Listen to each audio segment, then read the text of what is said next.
Hi guys! Welcome back sa Motoride. So ayun nga, pag-uusapan natin ngayon ang balitang Double Plaka Law.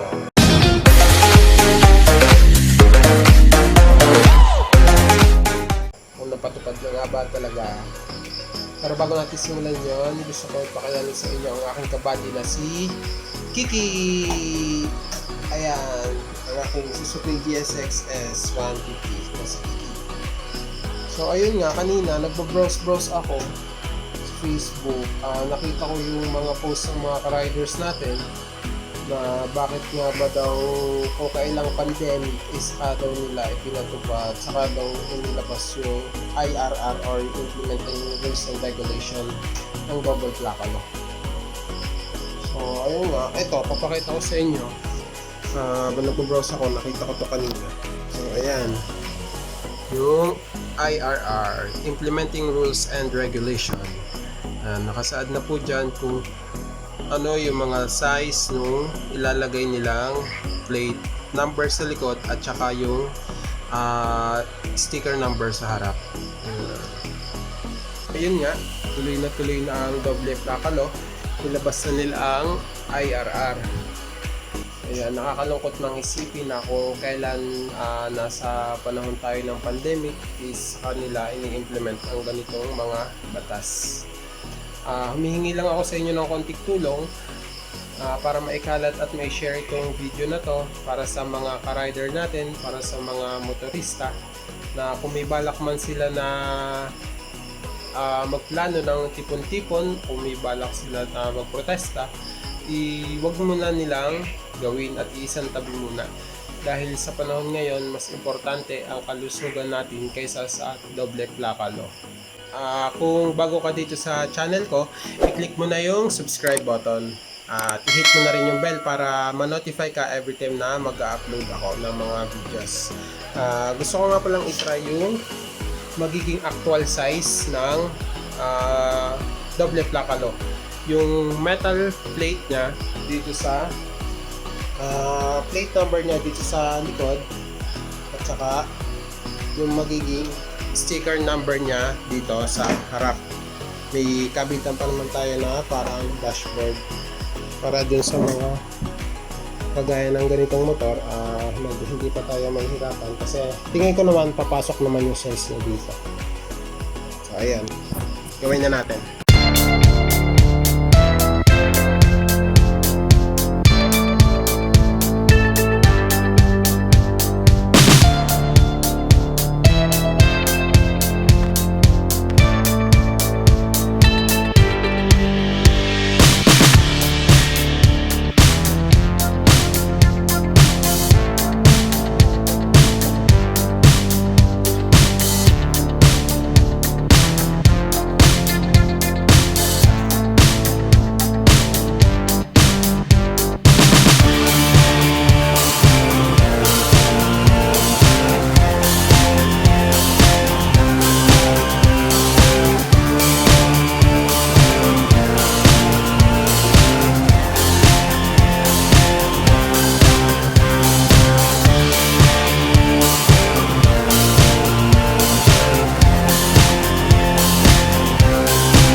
Matapos ko nang gawin yung actual size ng plate number sa likod at yung sticker number sa harap. Ayan. Yung sa plate number sa likod ay ang height niya is 135 mm. Tapos ang haba naman niya ay 235 mm. Tapos yung sticker naman natin sa harap ay ang height niya is 85 mm. Tapos ang width niya is, ang length niya ay 135 mm. Yan. Halos hindi naman nagkalayo yung dating plate natin. Ayan. Medyo lumapad. Ay, hindi. Ang nabago ng size ay yung lapad niya. Ayan. Ganun nakalapad yung actual size niya. Medyo malaki nga. Try natin kabit.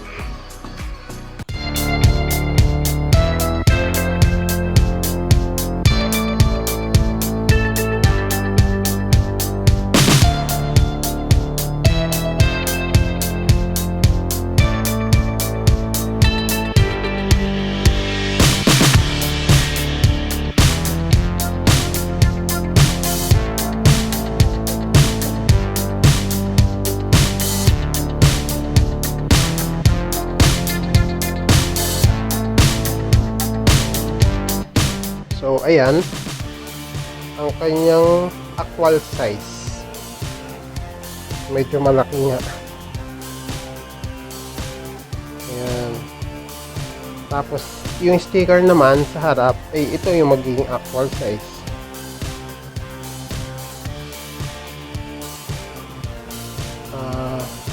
Pwede naman siya dito sa mga gantong motor sa pinakang dashboard niya. Ayan. Bali, paliwanag ko sa inyo ito. Ito. Ito kasi color coding kung saang region ka. Or pag sa taas, ito ka sa parting Luzon. Pag sa parting Mindanao naman, nandito yung color coding sa baba. Tapos itong nakita nyo dito na parang grills, guhit.